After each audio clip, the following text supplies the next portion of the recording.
Medak BJP MP Raghunandan Rao Congress ప్రభుత్వంపై fire అయ్యారు.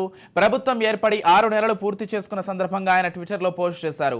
అందులో కాంగ్రెస్ ప్రభుత్వం ప్రతిష్టాత్మకంగా తీసుకున్న ప్రజాపాలన దరఖాస్తుల అమలు గురించి ప్రశ్నించారు. ఎంపీ రఘునందన్ రావు తన ట్వీట్లో ఇవి గుర్తున్నాయా ఎవరికైనా? రాష్ట్ర ప్రజలు లైన్లో నిలబడి ఫామ్ నింపి 6 నెలలు అయ్యింది, కానీ 6 గ్యారంటీలు మాత్రం అమలు కాలే.